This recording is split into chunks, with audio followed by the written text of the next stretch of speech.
بسم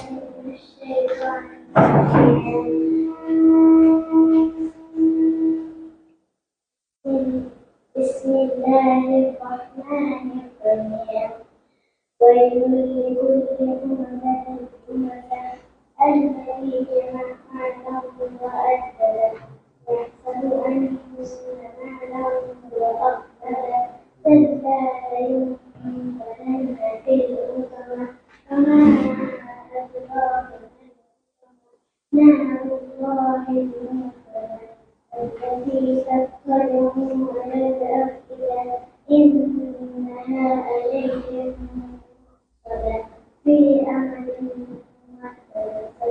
Allah. Thank you. Thank you.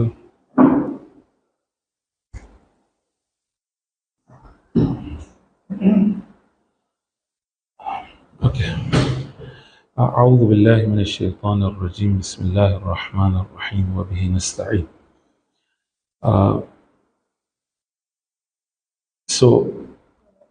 This is our topic for tonight.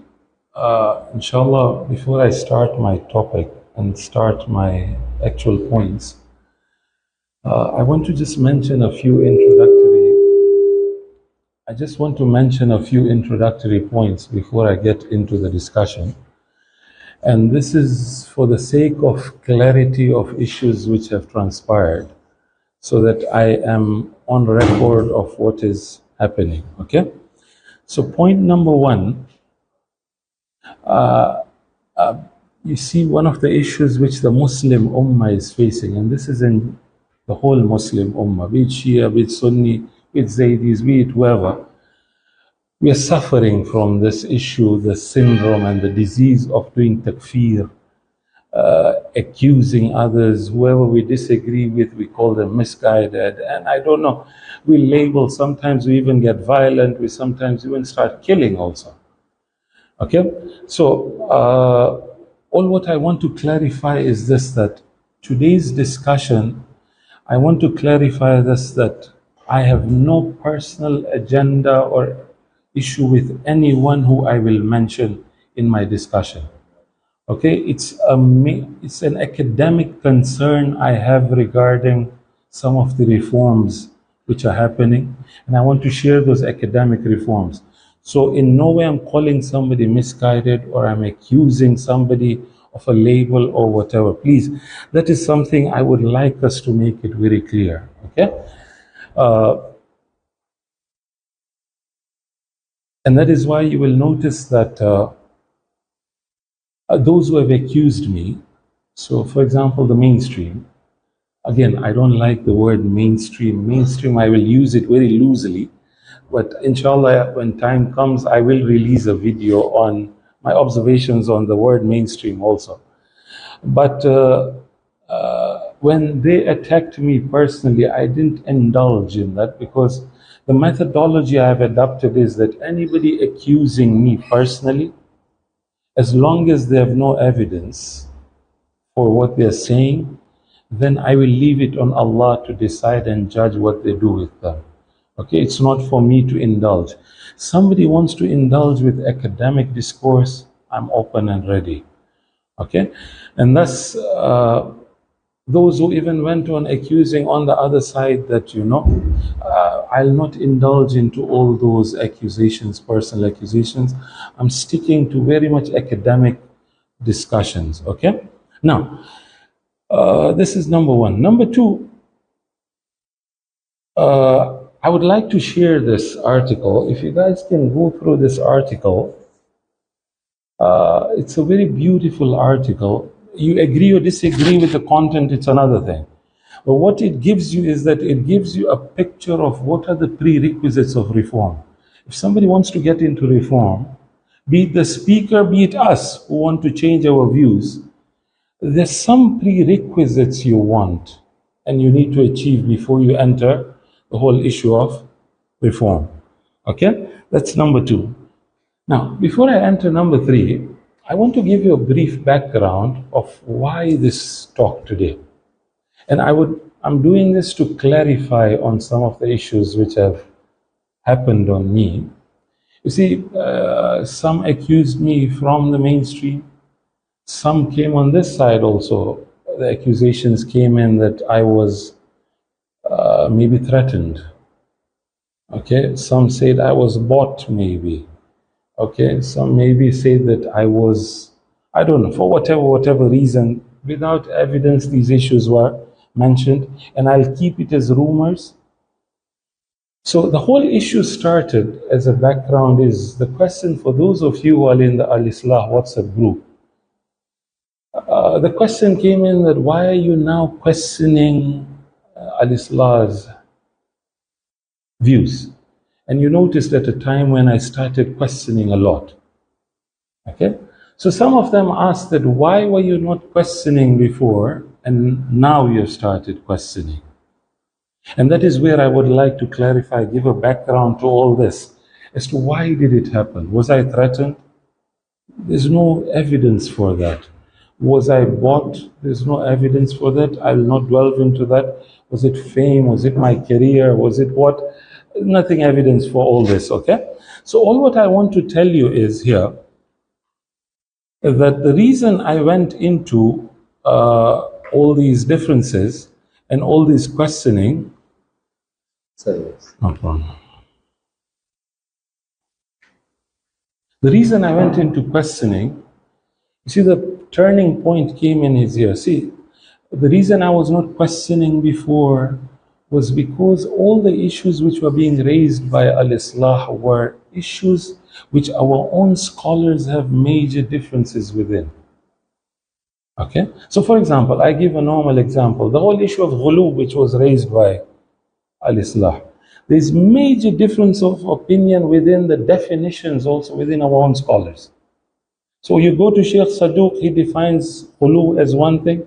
You come to Sheikh Mufid, he will tell you that ghulu, what Sheikh Saduq is saying is muqassir. He doesn't accept the definition of Sheikh Saduq. Okay? So there were major differences of opinion within our own scholarship. And that is why I was silent, I was giving my opinions, but I was not questioning a lot. The turning point came in when the ulama abrar theory was brought in. Now a person like me who believes in imama, and I'm clarifying this for record purposes, that I believe in all the 12 imams. The Prophet chose Imam Ali and the imams chose each other subsequently. I found it hard. I found it very hard when the ulama abrar theory came in. As much as Dr. Kadiwar had proposed it before, Dr. Mudarrisi had proposed it before, but when it came in from Al-Islah, I found it very hard to fathom. So what transpired now in my life is that I went back to Iran. I spoke to a few teachers I trusted. When I spoke to them, they gave me a new methodology of research. And inshallah, I'll partially talk about it.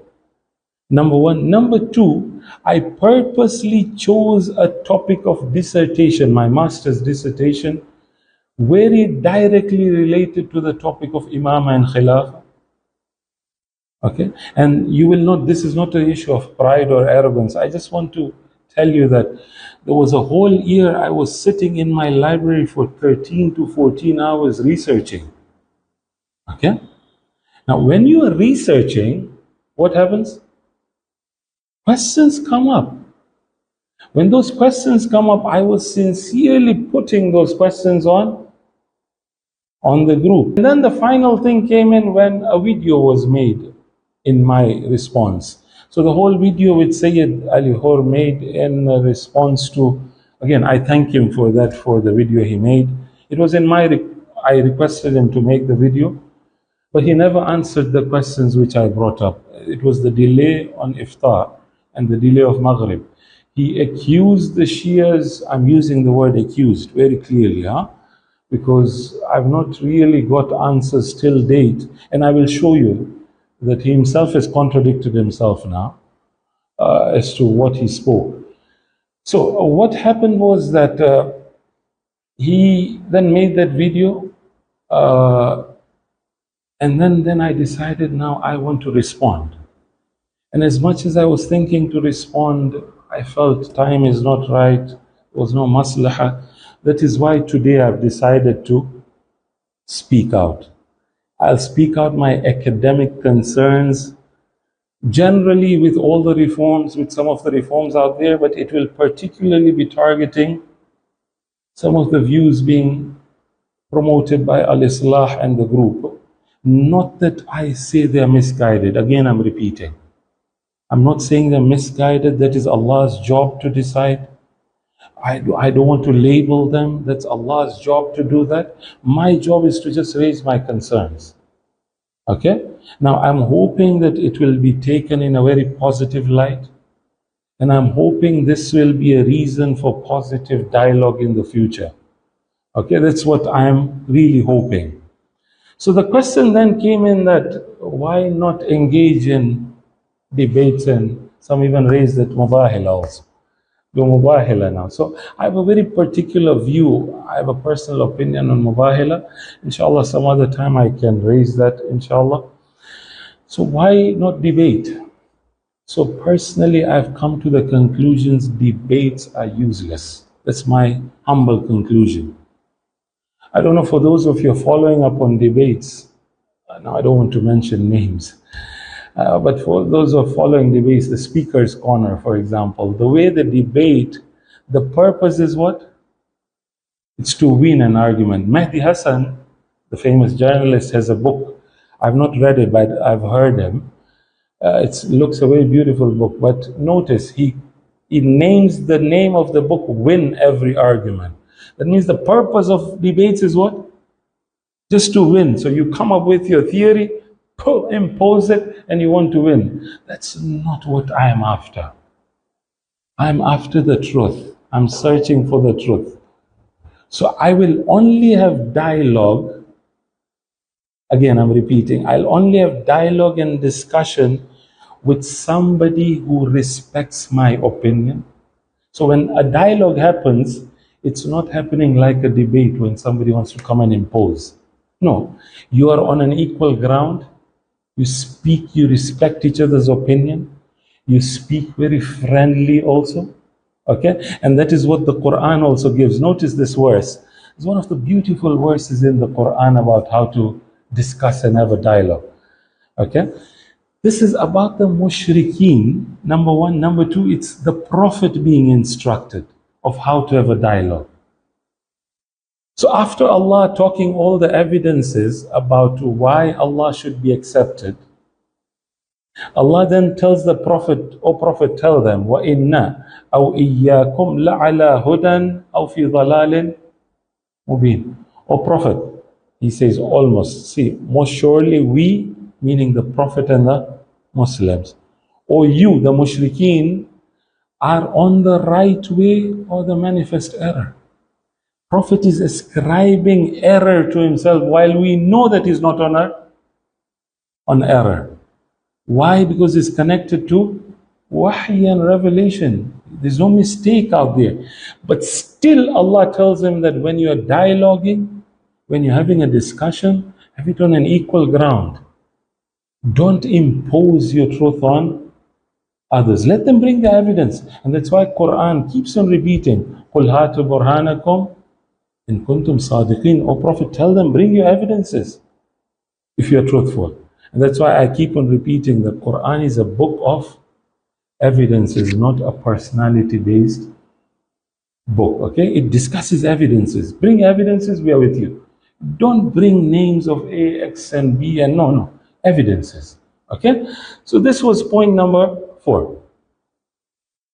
Number 5. So the question now comes in, am I against reform then? No. Okay, I'm very clearly saying no. But, with my few years of experience, after speaking to my teachers, after doing research, what I've come up with conclusion is that reform needs to be done systematically in a very well-structured manner. You don't haphazardly jump into reforms. Otherwise, we'll make the same mistakes others are making. Notice, this is the article I introduced you to. Sayyid Ali Imran has written this. He quotes Dr. Ansari. Dr. Ansari is one of the Iranian scholars in Princeton. When he talks about some of the Iranian reformers, he says, notice, I quote, a lot of new ijtihad efforts and reformed ideas in matters of Sharia, theology, legal theory, and particularly jurisprudential matters require extensive historical research. Can you see this word? Extensive historical research. And this requires expertise in history and historical sources. Unfortunately, even the reformers have not done enough work. That's what I believe in. So I will be very clear here that one of the mistakes I did in the past was here. Some of the mistakes which I've done in the past, one of them is here. Extensive research on something, you get a full package and a conclusion. After that so notice, he says a lot of opinions they express in matters of religion are not dependent on serious historical research in the field of Islam and Tashayyu. This is a reality which I accepted now. Okay, after a lot of. So I was reading this. This is a thesis, a PhD thesis by Yasser Mirdamadi. He quotes Professor Charles Kurzman. He's a professor basically studying Islamic movements. I've not studied him. The plan is to read him, inshallah. But somebody who is an expert in Islamic movements. Notice his conclusion. He says that the proliferation, that means there's so many Islamic authorities beyond the seminary, has generated such a large variety of liberal and radical. So outside the seminary now, you have views which are very liberal, and there are those who are very radical also. All of them espousing reform. All of them are talking of reform. So liberals are talking of reform, radicals are talking of reform, the seminary is also talking of reform. Okay? Now this is the word which I am very much interested. That the word has been rendered almost meaningless. Reform now has become a meaningless word. Okay, you talk about reform now, you're talking about something, everybody's talking about it, okay? So I have my reservations on that. Doesn't mean that I'm against reform, but now I'm for a structured and a very well organized reform, okay? So, a very quick, before I get into my points, this is just a suggestion for everybody out there, including the mainstream Muslims. I'm again using the word very loosely, as I said. One of the areas where we need to reform as Muslims is Quran. And again, I will be recording, inshallah, discussions in the future on Quran, and I'll talk about the Quran. Wallahi, you listen to even the Sunni scholars like Ustad Nu'man Ali Khan, he also complains that the Sunnis are also suffering the same syndrome. It's not only Shias. They recite more, yes. But practically understanding it, acting upon it, we all Muslims have failed. Quran is one thing which is missing in our lives. Okay? This is number one. It's an area which reform is required. How? What? Again, discussion. The second area where reform is required is the way our methodology of tabligh has gone on. Okay, if you study, this is the research I'd done some time ago. I was studying on those churches which are successful. Those churches which have studied the requirements of the millennials and the Gen Zs and all that, they are more successful. They have an audience of almost 70 to 75%, as opposed to those churches which have stuck to the traditional method. They say that the attendance has dropped to 10%. Now, what the mainstream is proposing, keeping on repeating this issue that we need to continue with this traditional style of tabligh, there'll come a time, sooner or later, we will see the numbers going down in our communities also. Be it Shia, be it Sunni again. If you listen to Dr. Yasir Qadhi, he also complains of the Sunni world, what's happening also. Okay? Number one. Number two, we need to change our paradigm. You have scholars like Ayatollah Sistani who have changed their paradigms in fiqh and usul al-fiqh.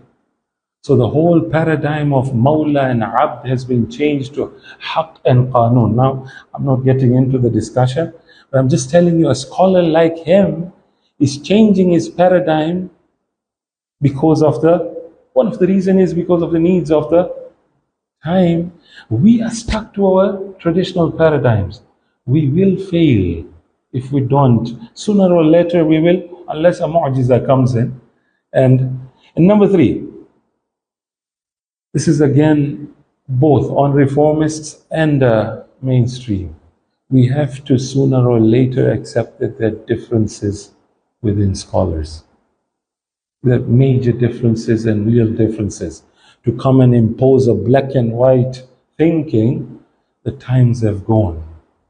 Now, this is not me saying. Dr. Jan Bluestein, she's written extensively on education. I don't have this book. I just have a summary of this book. The book is called The Win-Win Classroom. She has beautiful books on education. So what she has done is she has described the differences between the traditional way of teaching and what we are going through just now. So what she calls the industrial age classroom and the information age, which we are in, the classroom which we are in today. So she says in the traditional setup, there was uniformity and sameness. So everybody wanted to be one. In the information age, in the classroom, there is diversity. There's no single person anymore uniformity. The second difference is very important. The industrial age, the traditional classroom, black and white thinking, the tunnel vision, what she calls. But notice, she says in the information age, the classrooms are not there anymore. It says that many options and alternatives are being given. To come and say, this is it and it doesn't work with the new millennials and the Gen Zs and all what you go forward. So sooner or later, when these people grow up, when they come to the masjid and they hear the tunnel vision coming out, we will fail, to be honest. Okay? So these are areas which, this is my humble thoughts that we need reform. There are further issues, but these are the areas which I have focused. Okay? Coming to the main discussions now. So again, I'm repeating this for the second or the third or however many times I will repeat the names I'm taking. There's no personal intention and all against anybody. It's all my academic concerns I am sharing, okay? So when I studied some of the reforms, you come and see that these are things are missing. Okay, so the first issue, there are three conditions I'll mention. I hope we can finish very quickly. The first condition I mention is the purpose, the goal of reform should be very clear. Okay, this is one of the mistakes I did also in my experience, that we didn't make ourselves clear at times that what did we want from reform. Okay, now when you don't, then what happens is that you start moving from one place to another,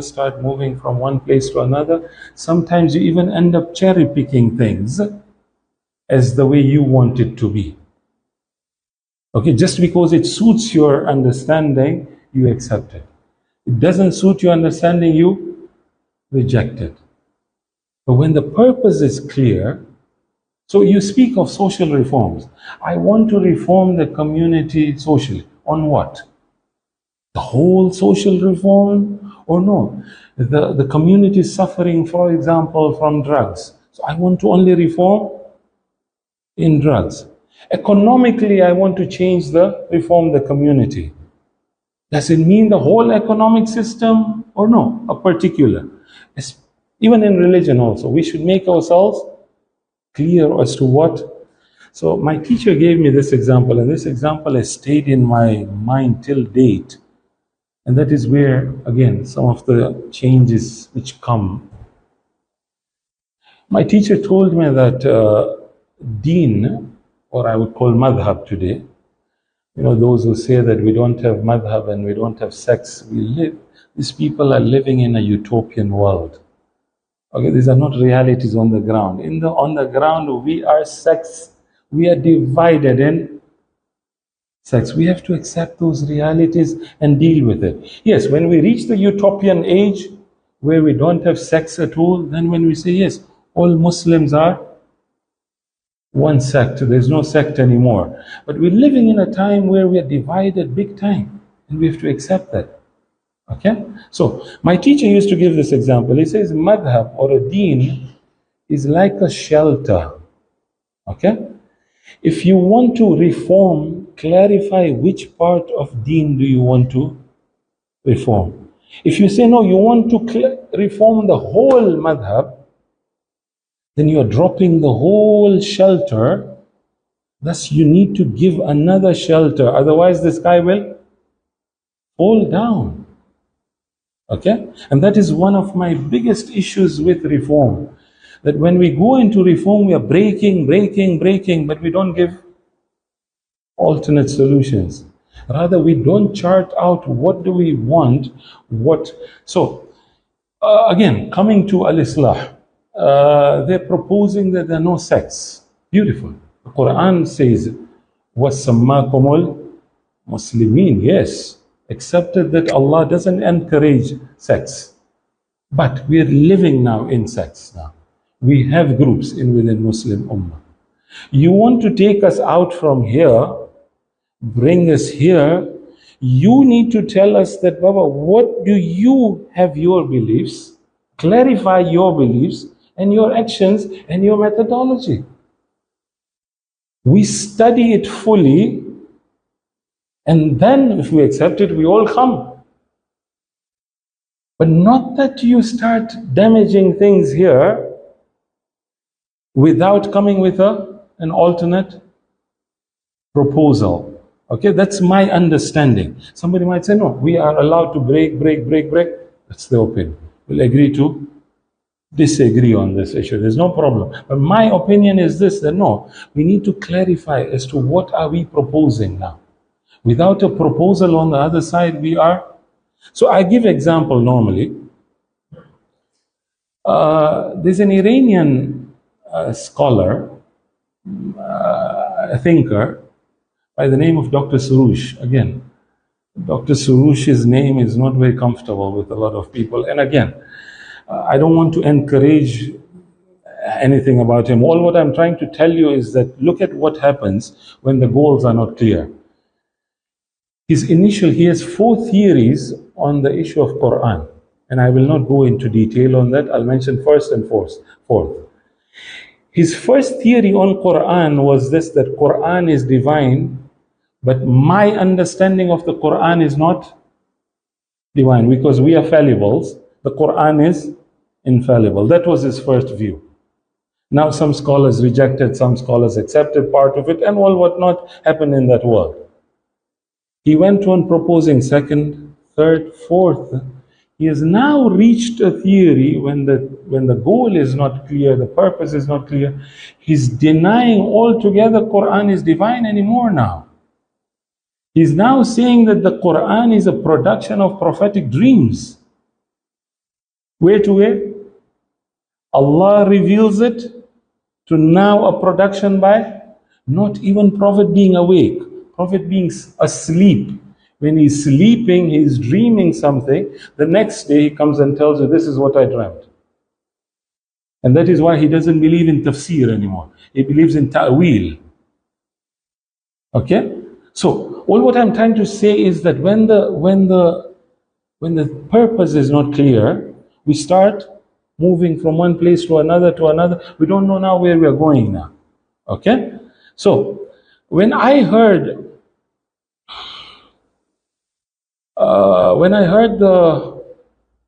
the whole issue about ulama abrar theory, the theory which was proposed is that, and this is not only al-Islah, but if you refer to Dr. Mudarris in his Crisis and Consolidation, Dr. Kadiwar also, they all rely on one hadith, on single hadith, to prove this whole theory in opposition to a whole belief of Imam.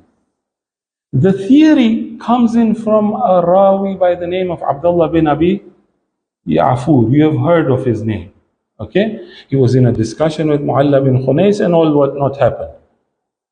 Now, my straight away question to the members of Al-Islah at that time was this. This is a riwayah, inshallah, I can share with you. This is a riwayah in Kafi, authenticated by Allama Behbudi, who Al-Islah accept as an authority in Rijal. Okay, and I've quoted him. I wish I could show you. The riwayah says this, that Abdullah bin Ya'fur from Abi Abdullah alayhi salam, the Imam does not die until he learns who the succeeding Imam is. And that's exactly what we believe in.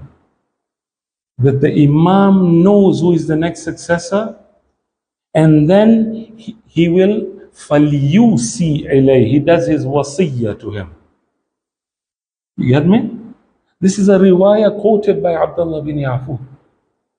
So my initial question was this, that okay, we have one riwayah on this, but we have another riwayah on this side also. Rather, this is in Al-Kafi, that is in Al-Kashi. Kafi is considered more strong in Shia scholarship than Sheikh Tusi's Al-Kashi. And the reasons given by scholars. Okay? So now, what happens? On what basis are you choosing this theory over this hadith?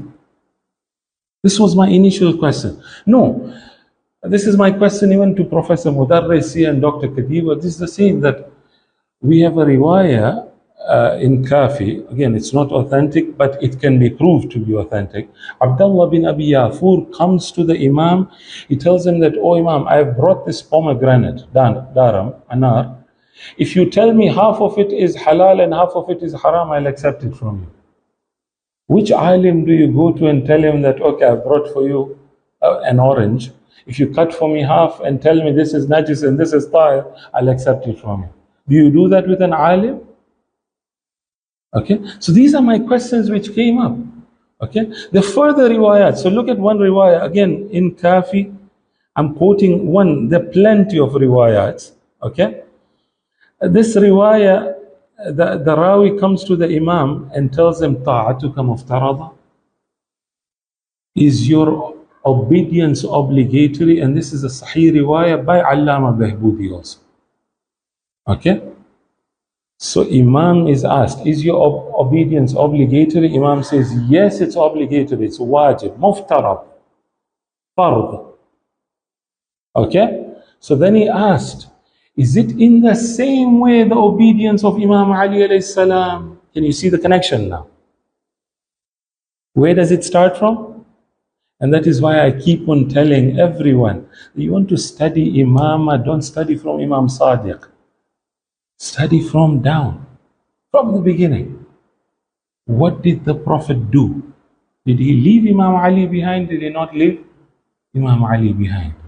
Okay, he is saying, is it wajib like the obedience of Imam Ali? He says, yes. And these are Sahih hadith, and I can quote, we can go on and quoting plenty of narrations on this topic, okay? So coming back, so this was my point I was trying to make. If you end up cherry picking and you don't give us a reason why are you cherry picking one over the other, it's because of when the purpose and the goal is not clear. So one of the reasons we're being told to know that it's Imamah is not there in the Quran. So clarify that, do we need to take beliefs from the Quran? Who has written that? Which scholars agree on that? Did the Prophet tell us that we should only take Aqidah from the Quran? Where is it mentioned? Who mentions it? The Quran is very clear. وَمَن يُطِعِ الرَّسُولِ فَقَدْ You obey the Prophet, you have obeyed Allah. Okay, who says so? Okay, all these require clarification. Okay, this is point number one. Point number two. The moment you get tired, you let me know. There's so many things I need to speak. This is a whole 1.5, 2 years I've been silent. So, number two, for any research, any reform, for any research to be at par with academic standards, what needs to be explained is the methodology first and the terminologies used in that methodology. I hope you're getting very clear. Okay? If you don't explain your methodology, what happens is now, so for example, I give you an example before I get into. You're discussing with somebody who is a Quranist, okay? He believes only Quran and no Hadith.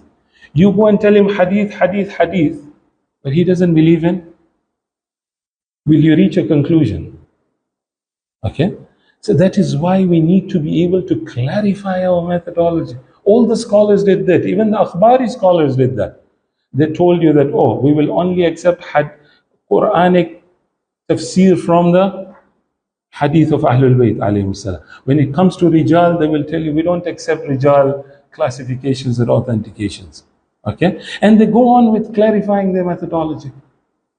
Okay? So similarly, we need to clarify our methodology to avoid contradictions.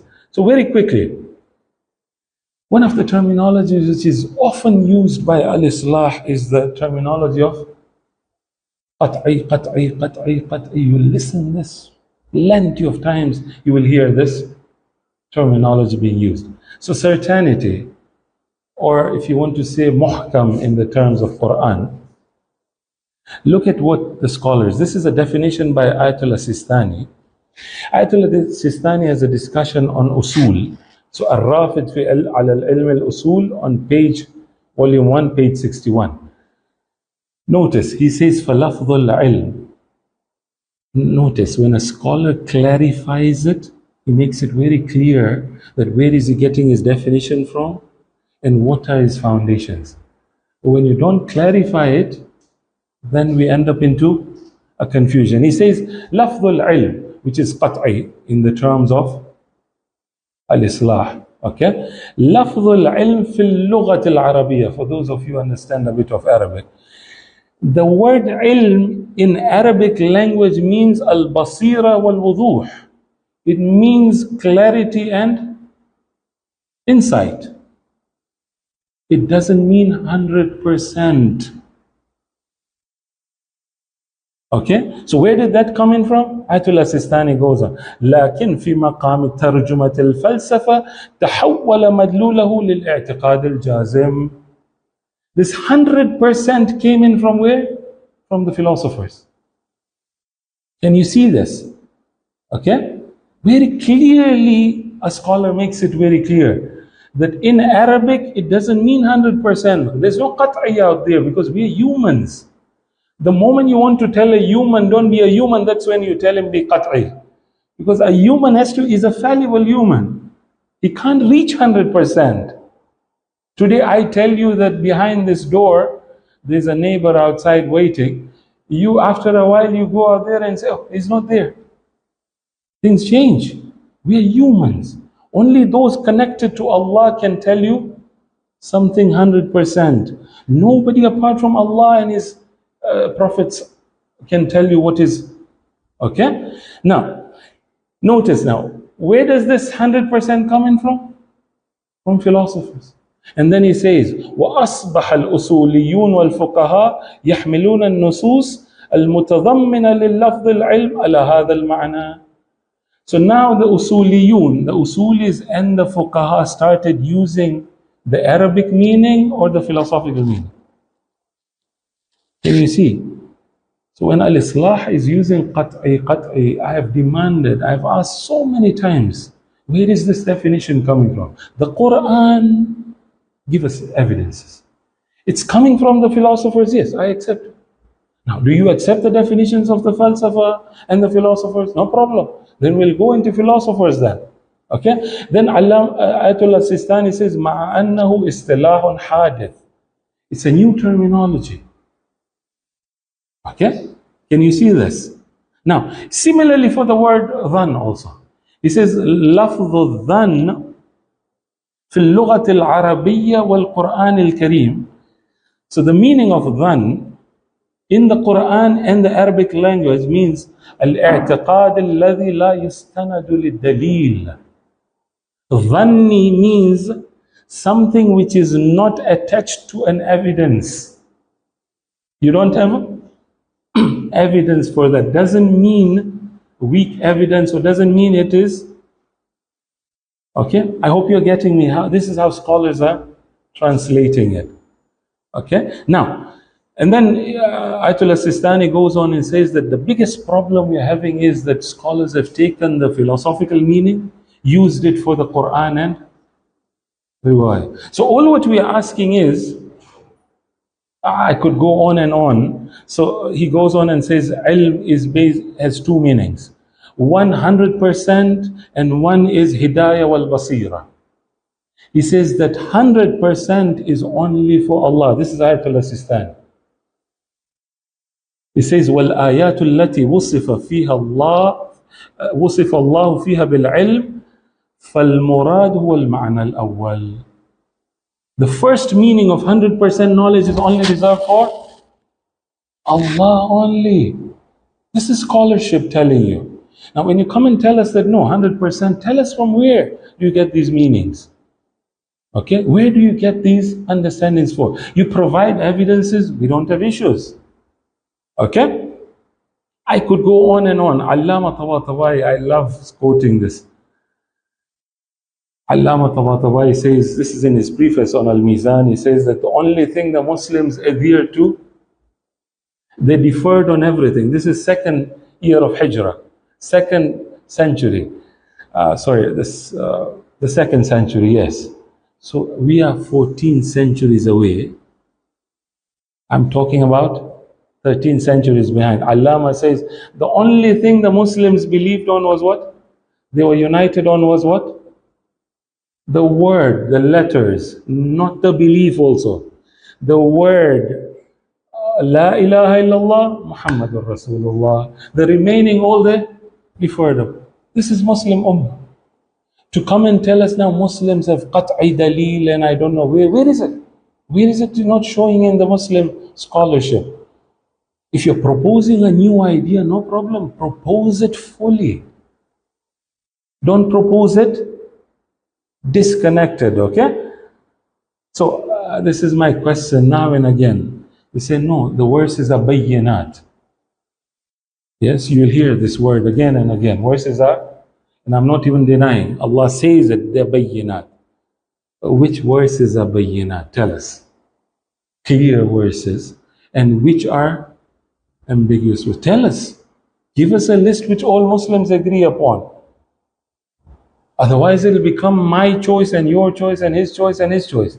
It'll become a random. Then allow people to agree and disagree with you. Do you get me? Okay? If you're proposing a reform which is a foolproof reform, then propose everything. But if you're saying, no, this is my opinion, I might be wrong in that opinion, fine. I might be wrong in that opinion when I'm proposing something, okay? Similarly, dhanni, I will not go into all the Ayatollah Sistani, and again, in Ta'arud al-Adillah, he gives notice. He says, فَالْأَقَائِدُ الَّتِي لَمْ يُؤْمِنْ بِهَا مِنْ بَابِ الْعَقْلِ. Okay? Those beliefs which are not associated with evidences from aql, and what is involved in dhan is my emotions, my superstitious beliefs. That is what is called dhan. Not that a narration comes in, you call it dhanni.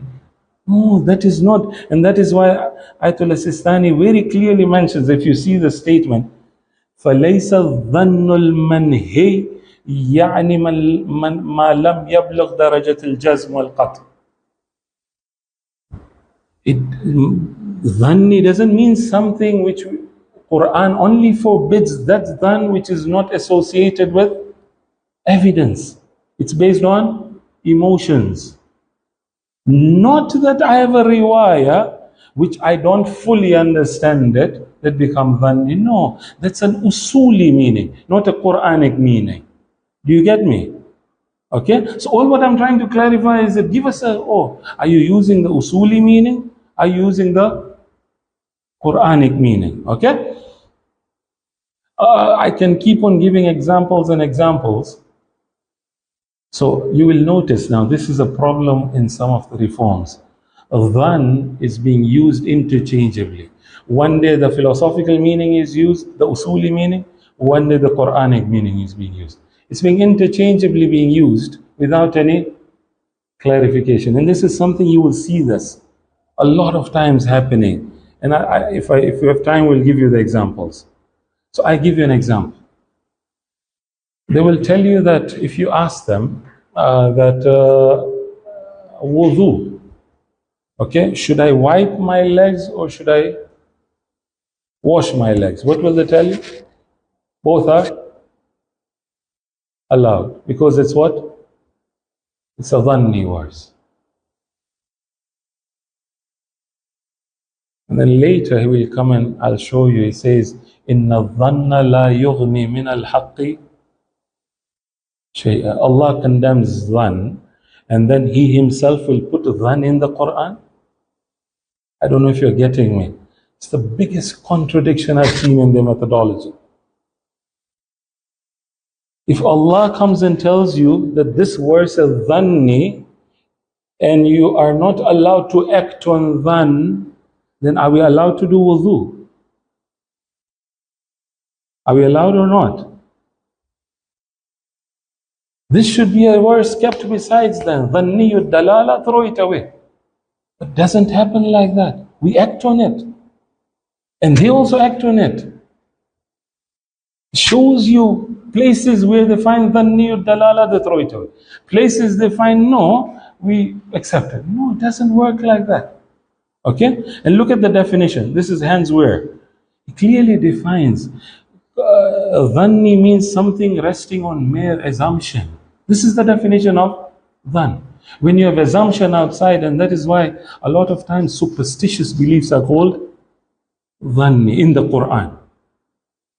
Not that a riwayah is there and I'm being told that no, I can't understand it. No. Or I misunderstand it. That's not dhanni. Okay? Now look at the definition which Sayyid himself comes up with. This is a very recent video on the Ruju on Sajadina issue. Okay, its title of the video is Professor Sajadina Ruju Lessons for Public. Notice this is from minutes 33 to 34. 1 minute gives you a picture. He says every sect is trying to add its own stuff. One sect will have you believe in this, and they will bring you dhanni narrations.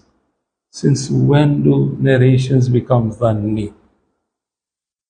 This is an usuli meaning. Can you see this? Not the Quranic meaning. Now, interchangeably being used. Notice he will come and use a verse of Quran to prove that the dhanni narrations. Are you using the meaning of Quran, or are you using the definition given by the usulis? Do you get me? I hope you're getting me the difference. So now, he goes on to say that they do not give us certainty in their emanation.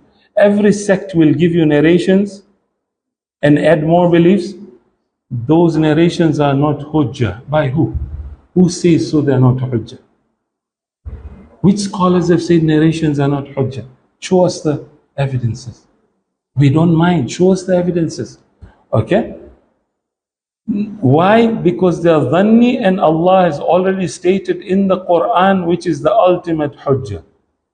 Again, is the Quran the ultimate hujjah and the only hujjah? Or no, hadith is also hujjah? Can you see that the problem's happening? And then he comes and quotes this verse, that inna dhanna la yughni min al-haqqi shay'a. The definitions are being interchangeably being used. And then a very strange statement I saw from the respected Sayyid. Wallahi, I find it hard to take this. Then absolutely cannot avail at least in the matters of truth. For truth, you need testimony of Allah, and confirmed testimony of Allah only exists for these 5 articles of faith. Who says? That means the whole Quran is not. Only these 5 articles are the confirmed testimony? Who has said so? Has Allah said it?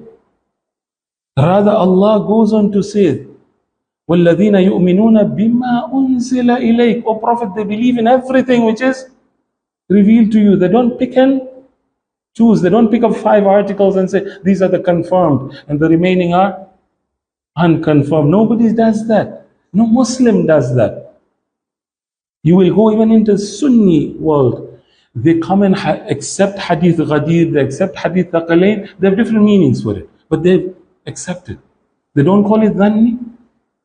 I find it very new concept which are coming out in, okay? So, this is a definition I got again from Al-Islah group. One of the members gave this definition. Again, look at the definition. The definition of Dhanni being that there is no muhkam proof from the Quran. You notice how Ayatollah Sistani translated Dhanni, and see how they are translating it. And when you ask for evidences, no evidence is provided. This is the issue which I'm having. Provide evidences, we have no issues. We have no issues, discuss your issues. We will agree to disagree on matters, no worries. Okay? Now, I further quote this. I was reading this article. There's a book in Farsi. So this lady has given a summary of this book. Maryam Sadat Husseini, she says the difference between the ulama on the number of mutashabih verses. How many are there in the Quran? So Allah has remained, fortunately or unfortunately, Allah is silent on that. How many verses are there of mutashabih? We don't. How many muhkam? We don't. Out of Allah's maslahah, I don't know, Allah has remained silent. So Qadi Abdul Jabbar in the 3rd or 4th century, he says there are almost 900 verses, mutashabih verses. Come to Suyuti, Allama Suyuti in the 9th, 10th century, these are all Sunni scholars. He will tell you, no, the number of lies is something doesn't exist outside. Doesn't mean that I go and understand hadith and I misunderstand the hadith, that's iftira. No scholar says that. No scholar. If there is evidence that iftira is in the meaning of this, that no, if you go hadith, if you understand the hadith wrongly, that's iftira. No one does that. And that is why the whole door of ijtihad is opened. Okay? The other terminology used, established sunnah, you'll hear it commonly being used. Anybody who doesn't follow the established sunnah is... So I've asked repeatedly, and I even gave a list. This list was provided. So this, for those of you who read Urdu, Sheikh Ghamidi, he's one of the Urdu speakers. His student, Dr. Shahzad Salim, has a book called Islam, A Comprehensive Introduction. On page 13 to 14, he gives a list of established sunnah, according to him. I shared that list. I said, give me, are you agreeing with this list or are you disagreeing with this list? No response. Do you get me? Okay? So all what I'm trying to say is, these are, I'm not denying there are no established sunnah. They are. But they're very few. There's not something we can base our whole deen upon. Okay? These are terminologies. Come to methodology of accepting hadith. Now, I wish I could show you. Ajahn, is it a possibility we go into, if I close this, will it show the, let's see if we can close this. Okay, here, yeah, beautiful. Let me close this and then come back to it. Okay, are you seeing this? I've compiled a list of contradictions within Sayyid Ali Hor's. We take 10 hours also. for me to list down the contradictions. I'll mention a few. So the first video I heard, and this was a video in response to my questions, that the Ghalis were the ones who delayed the Maghrib, yeah? And they are the ones who influenced the Shias to delay Maghrib. That was the whole claim Sayyid made. Okay? Now, at that time, again, there was maslaha, I didn't reply it, I just replied on the group. There's some. So, he made 4 videos on this topic. Kept on claiming that the Ghalis are the ones who influence Shias to delay Maghrib. Okay? And my question to him was this. My first question, for those of you in the group, did the Ghalis used to pray or not? And the answer came in that the Ghalis of different denominations, some used to pray. Now, strangely, he comes and makes this video now. The title is, "The Mufawwidha believed Allah gave Ahlul Bayt the powers." Again, notice, Mufawwidha were the ones who used to pray, but extreme ghulat weren't. Contradiction over contradiction.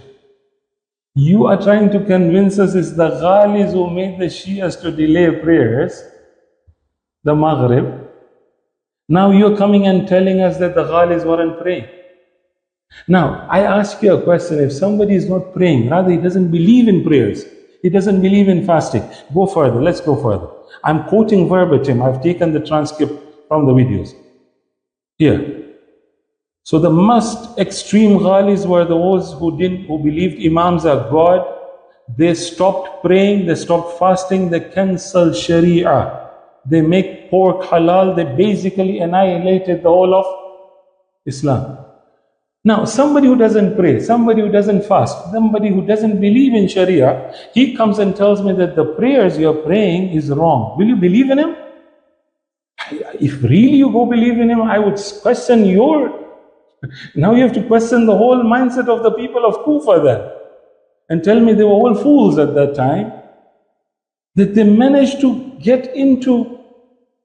They were fooled by somebody who doesn't pray, who doesn't fast. And Abu al-Khattab was not a Mufawwidha. Show me one dalil that he was a Mufawwidha. He was a Ghali by all standards. He was a Ghali. So now Ghalis weren't praying. This was my first question to the respected Sayyid. If they are not praying, how can they convince a group that, Baba, you need to delay your prayers? Can you see that contradictions? And that is why I keep on saying, study everything together. And inshallah, when the time comes, if need be, I don't find this very important issue. But if the need is there, I will release a video on telling you my observations on why the Ghalis are not involved. They're not Ghalis involved. Rather, it's an ijtihadi issue, pure ijtihadi issue. Okay? Further, we go. You get tired, let me know, okay? Another contradiction. Look at the Rijali contradictions.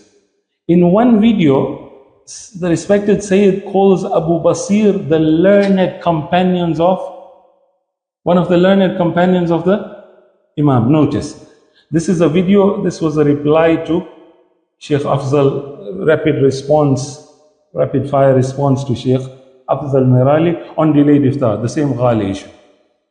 So, minute 4:19, he says that you have an authentic narration in Sahih al-Kafi by Allama Behbudi. Can you see that? Okay? By who? By one of the top companions, one of the most learned of these companions. Learned companions. Who is the Rawi? The riwayah is here. An Abi Basir. Abu Basir. Okay? Now, go further in another video.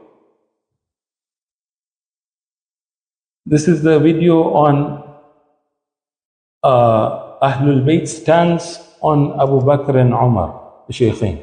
I don't want to get into the discussions of Shias and Sunnis, nor am I interested also. He now rejects Abu Basir. One video he calls him the learned companion of the Imam. In the second video, they make mockery of Abu Basir. Look at the statements. This companion of yours, Abu Basir, is claiming to make bara'ah. And then he says, do you see the contradiction between Imam Jafar's teaching and his sectarian students?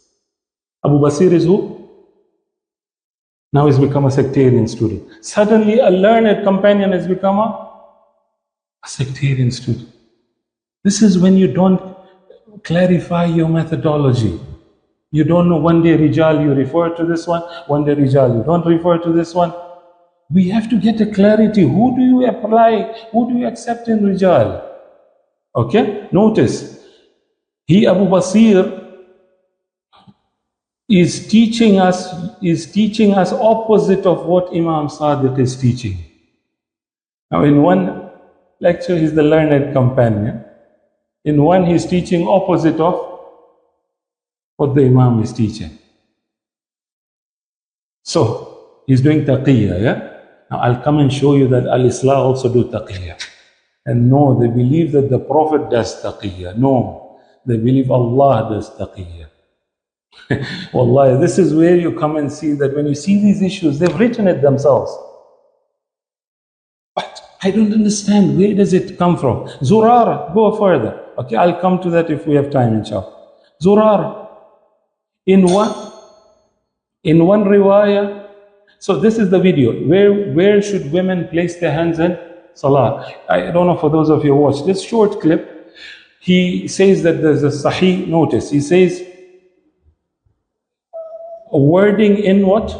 Authentic narration. That the women need to pray and keep their hands in on the chest.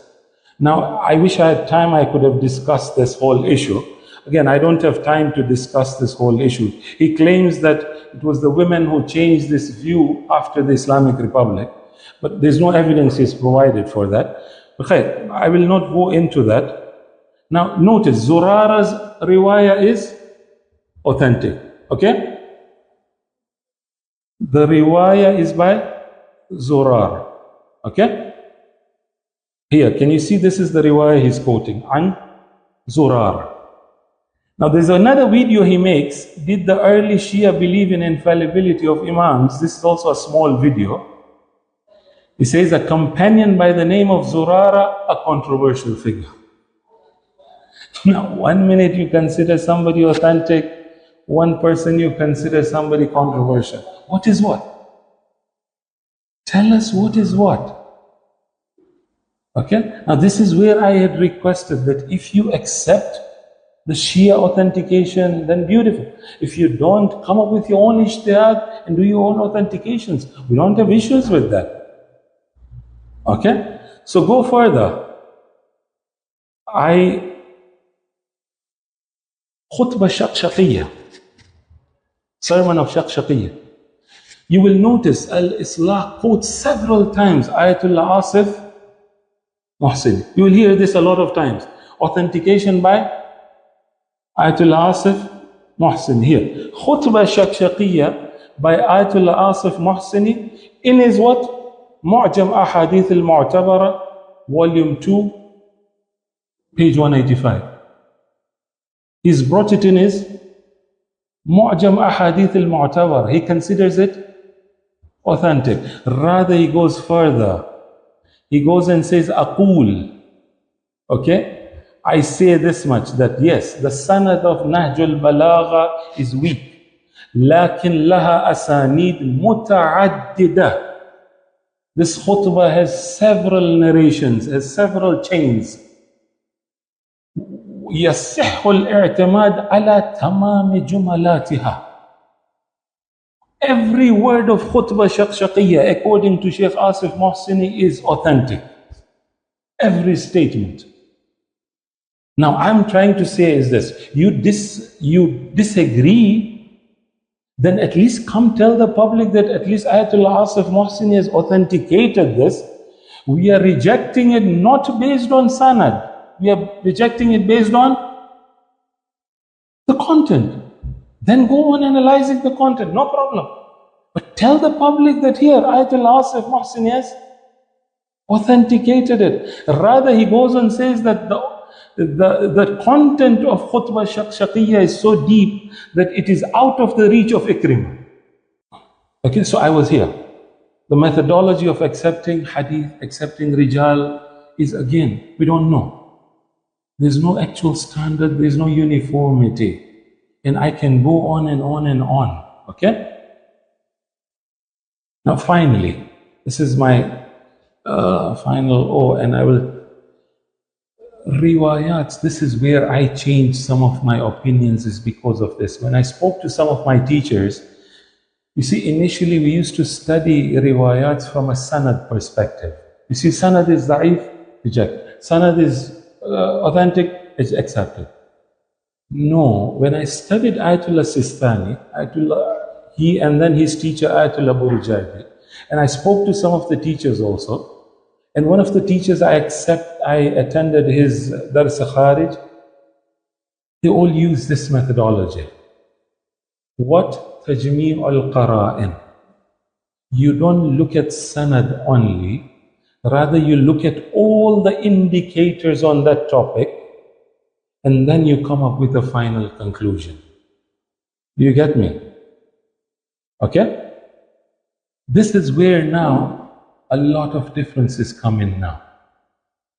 Now, if you see Sunnis, majority of the Sunni scholars, I'll not say if not all, but majority of the scholarship believe that sanad, if the sanad is right, okay. If sanad is wrong, it's rejected.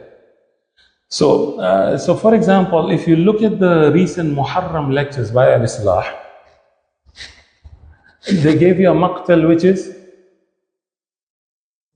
Abi Mikh. And they reject everything else. Okay. Now, is that the right way of studying history?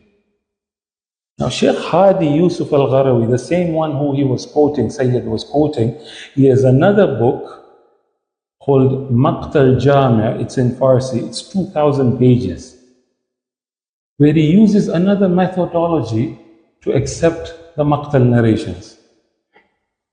He doesn't rely on the sanad only. He goes into other methodologies also to authenticate riwayats of Maqtal.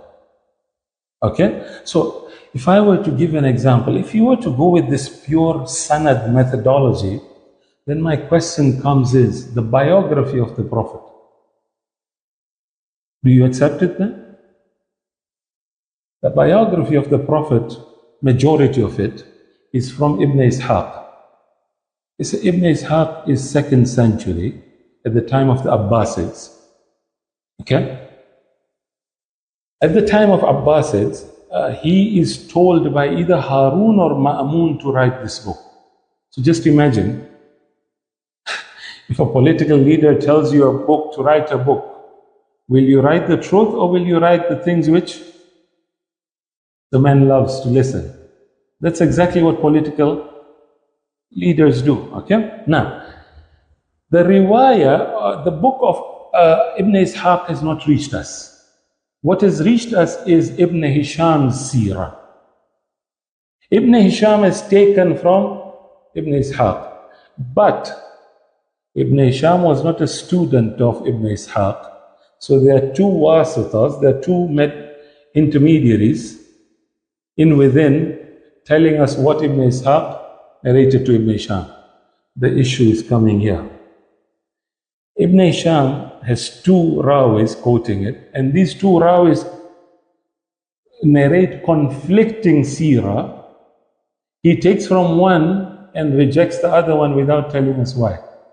And these both were narrating from Ibn Ishaq. I don't know if you're getting, I hope I'm not getting very technical. They're all both quoting from Ibn Ishaq. He doesn't tell us why. Further problem, Ibn Hisham doesn't take word by word from Ibn Ishaq. He adds his own things, he edits his own things, he deletes his own things. Now, is this Ibn Ishaq's version or Ibn Hisham's version? Further than that, you say, no, everything is barabar. Ibn Ishaq had two rawis above him because he didn't see the Prophet. So there was one was Zuhri, an Umayyad worker, working inside the government, a total supporter of the Umayyads. Now what do you expect? An Umayyad to come and write the Fadail of Ali? He quotes from Urwa bin Zubayr. Urwa bin Abdullah bin Zubayr is the son of Abdullah bin Zubayr in Mecca, who was what? In opposition to? Do you think they will quote the history the way? Now, do you accept the seerah? If you go by the sanad methodology, wallahi, we will fail. The whole seerah will crumble. It will crumble altogether. Nobody goes in that direction. We go through the indicators, okay? Another reason they will tell you, that we reject. So when I told respected Sayyid and Al-Islah members, when I was discussing with them, I told them, can you tell us what do you understand from Hadith Ghadir and Hadith Thaqalayn? So the first answer was dhanni. Okay, that's the proper answer which you get. The second answer was no, there are different variants of Hadith Thaqalayn, so we can't trust which one is right and which one is wrong. Now strangely, there are Salafi scholars also, the contemporary Salafi scholars who also go down the same path. Abdullah bin Rabbat has written a small booklet, for those of you following the Salafi booklets. He has written a book on Hadith Thaqalayn. He rejects, he accepts the Sahih Muslim version, which I have issues with. Notice what he says. He says the many different wordings of this narration. What? The different wordings of this narration, which are varying implications of one single event. Thus, it would be impossible, please look at this statement, it would be impossible to ascertain that all the vastly different wordings and redactions associated with the hadith were literally uttered by the... So my first question is, did the Sahaba even write down the hadith? Okay, this was my dissertation. This was my master's dissertation on this topic. So I can narrate tens of views. And then notice now, the very drastic solution they want to give. Only two possibilities exist. Because different wordings exist, some of them are authentic, none are authentic. Who says so? Which scholars say so? Look at scholarly work. This is Dr. Jonathan Brown. These are academicians now. Most early Muslim scholars understood, look at his statement, that keeping track of the exact wording of hadith was not feasible. It was not possible that you could keep track of exact words of what the Prophet said or what the Imam said. Why? Because they were not writing down. You will hear that sometimes that there were some people 10 months ago they heard a hadith, after 10 months he wants to write now, he's thinking from his memory. What does he write down? And this is where you come and see the differences in the riwayat. So notice, he says, Wathila bin Asqa, who is one of the companions, he says sometimes Muslims were even confused with the exact wordings of the Quran, leave alone the hadith. Exact wordings of the Quran which Allah has preserved through His miracle. Okay? And that is why he says, Hassan al-Basri used to say that if we only narrated to you what we could repeat word by word, we would only narrate to you 2 hadith. You can fool the public by telling them the different wordings. Yes, Abdullah bin Rabbat can fool the public. But those who read a bit can tell you that no, this was a reality in the hadith world. And scholars give solutions for this also. They give solutions for this. So, naql bil ma'na, paraphrasing of hadith, is a common reality within riwayat. It cannot be denied. You cannot come and deny a hadith because it has different wordings. No, that's not the basis. Otherwise, you'll have to deny 95% of the hadith. Are you ready to do that? No problem. No problem. So, a lot of times we see that riwayats are just rejected on sanad. So, I give you a final example. Ya Allah, I didn't bring the...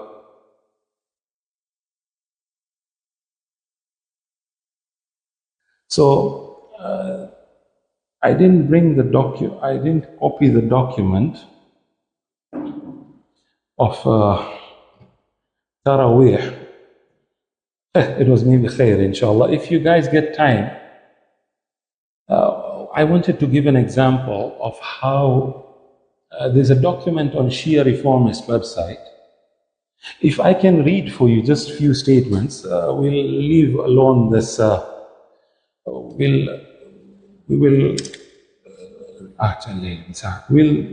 not use the but if I can quickly read for you and show you that an issue like Taraweeh, which has dhanni narrations according to them, because they're solitary reports, they have written a 46-page document on that.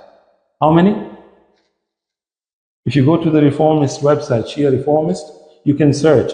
The title of the document is an illuminating dialogue on Taraweeh with a Shia scholar. Okay? So all what they're trying to prove in this paper is that Taraweeh is not bid'ah. And I can tell you, Sheikh Asif Mohsini believes it's a bid'ah. I can show you I have it prepared. Sheikh Hubbullah, they also quote 100 times Sheikh Haidar Hubbullah. He considers it bid'ah. Again, I don't understand on what basis do they come and say no bid'ah. This is where I come and have issues with. So all what they're trying to claim is not bid'ah, okay? So if you go through that, this is on page 6, very quickly, and I'm finishing. I'm pleased to inform you that I've decided to pray Taraweeh with our Sunni brothers. That's according to... Now, I want to clarify. The Sunnis are doing their ijtihad with them. Okay? They don't consider it bid'ah. Why? Because they consider the sunnah of the second caliph to be no problem. That's their ijtihad, that's their methodology. But if you're using Shia methodology, then I don't know, where do we stand, okay? Now, I wanted to show you all the riwayats on Taraweeh, but all what I want to show you is this. After all, I don't see any problem in the light of research I have done. This is page 7, okay? Now, on page, then they quote all the riwayats, okay, the Sunni riwayats and then the Shia riwayats. Yeah. My aim is not to prove that Taraweeh is Sunnah. Rather, the aim is to only prove Taraweeh is not haram. That means it's not bid'ah. Now, really, you look at the riwayats, combine all the riwayats together. The riwayats start by saying that the Prophet prayed for 3 days. The 4th day, people came out. The Prophet didn't come to them. When the people came out, they asked him, what happened? The Prophet says, I didn't want Taraweeh to become obligatory on you. That's why the riwayah of Bukhari says this very clearly. And somebody might ask, why are you using Bukhari? So I have a methodology on that. If I get time, I'll explain. But I'm using Bukhari because they've quoted Bukhari also. Okay? So the Prophet, the riwayah says very clearly of Bukhari that the Sunnah remained till the death of the Prophet. That means the Sahaba used to pray individually, not in Jama'ah. Okay, that is one riwayah. The second riwayah comes in Umar, the second Khalif, he comes out in his time, he comes out and sees people praying individually. This is again in Bukhari. And then he says, but I want to gather these people and make them pray Jama'ah. And he calls it bid'ah hasana also. He himself calls it bid'ah also. Now I'm surprised that you come and reject when the Caliph himself calls it bid'ah. Okay. Number 3, there's a riwayah which I found I don't know why are we ignoring all these riwayat. The riwayah says, Zayd bin Sabit narrates this hadith. He says that the Prophet made a hujayra meaning he made a small room inside this masjid, and that's where he used to pray his Taraweeh prayers alone. So these companions who were outside, they came and knocking and said, please come out. The riwayah of Bukhari says the Prophet came out angry. This is the riwayah. The Prophet came out angry and says, have I not told you to pray at home? Clear riwayat. Have I not told you to pray at home, apart from wajib prayers? Okay, all these riwayats.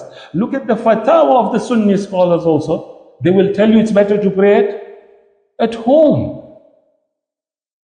Okay? Now somebody comes and tells you that it's okay to pray in congregation, it's not bid'ah. I find it very hard to go. Okay? Now why? What is the reason? The reason they give is this. Because the Prophet prayed for 3 days, and according to them, they prayed in Jama'ah. My question is this: if the Prophet prayed for 3 days, but the 4th day he prohibited it, he said it's not allowed anymore, what stands? His prohibition or his allowance? Every scholar will tell you that the later ruling stands, that is abrogated and this stands. Now he very clearly states that pray at home. Okay, now what is happening? Now, finally, I just want to show you the reason they give so this was one reason, and the second reason, wallahi, this I found it very strange. Again, no condescending, but I found this reason, I've not seen this reason anywhere. They say that the reason for stopping this prayer in Jama'ah, this is on page 12, okay? The reason for stopping this prayer in Jama'ah was not because there's something wrong with this prayer or something wrong in the Jama'ah. Rather, the problem was related to popularity. Have you ever heard the reason? Since when are you told that good should not become popular? If generosity is good, you want everybody to practice. The more popular it becomes, Now, this is the reason that the Prophet was fearing the popularity. So now they use the word fear. And this is where I say they believe in taqiyya also. So it is very clear that the only reason that the Prophet discontinued this prayer in Jama'ah was because he feared. These are the words used. Now when the Imam fears, you say Abu Basir is lying, I don't know what is lying and who is lying. Imam cannot be scared. The Prophet was scared. He's fearing, according to the Al-Islah version. Okay? He feared that this prayer might become obligatory and then people would not be able to do justice to it. So if Imams also thought people will not do justice to Imam and didn't tell some of the people, what is wrong in them? What is wrong in them? This is the same argument I'm using from them. Okay? And they don't repeat it here. They go further. Okay? This is my final thing. They say that Allah's commands also depends upon the actions of the people. Page 13. Look at this. Allah's decisions do seem to be affected by our actions. Allah is doing taqiyya also. I don't know. So they quote 3 verses in the Quran. I don't want to go into all verses. 865, 866. You see, in 865, Allah ordered the Muslims that when you go fight, one Muslim to 10. 1 to 10. Now this command will have stayed for a while, yeah? According to them, this is on page 14. But with this command, many companions got scared, and though they thought they cannot do this, Allah modified this command. Allah modified the command. If the Shia version are saying one day Imam said this and later modified the version, Muslim. Are you getting me? Okay, now I find it very hard. They will come and question the Shia scholarship and they themselves are speaking same things. Okay? Now here they say, we see that based on people's action, Allah changed His command. First He ordered one soldier to handle 10 soldiers, then He commanded one to handle 2 soldiers. So we see that Allah changed His command based on the weakness displayed by the companions. So, finally, on page 16, as we can see, there are occasions where it seemed Allah gave a command based on the actions of the people. Therefore, it is entirely possible that the Prophet sincerely feared that if the people attend the night prayer in Jama'ah, Allah will make it obligatory on them. He feared. Now, this is taqiyya. Unless they will come and tell us that Allah doesn't fear, here it is. Now, I'm quoting them. I'm not saying Allah feared. I'm not saying the Prophet feared. Okay, that's not my opinion. I'm just quoting them. So if they want to argue against the Shia scholarship on taqiyya, they should first come and disown all these documents. They should say, no, we don't believe in them anymore. We wrote them 10 years ago, now we have changed our opinion. Because if you listen to Dr. Sajidina lecture, they will tell you that a person who bases his understanding on the proper Quran and on the proper Sunnah will never change his opinions. This is there, said by them. A human can never change his opinion? Okay. So I'm now questioning, are you changing your opinion or are you accepting the same opinion? If you're accepting the same opinion, then let Shias also believe in taqiyya. And if you don't change, if you're changing your opinion, come and say that what we said for Professor Sajidina, we made a mistake. I hope you're getting where I'm trying to go to. So in conclusion, I have no personal issues, okay? The reason I gave in Al-Islah's example was purely for the sake of we living in that context.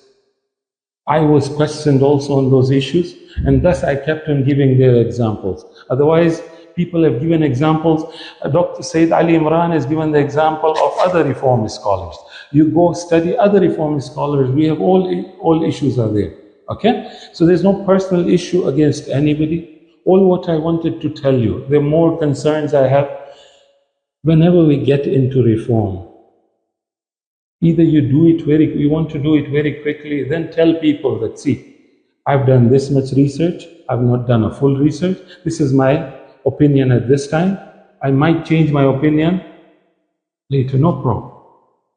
But if you want to say this is the foolproof opinion, this is the foolproof methodology, then no, allow people to say that no, it's not possible. These reforms are not based on. Okay, I hope I could clarify. Please, again, I'm repeating for the 100th time, no personal issues. Okay, it was just my academic concerns. I have no personal issues with the respected Sayyid. He's my friend, okay, and he's a Muslim brother of mine. I'll remain that till the end of time, inshallah. Okay.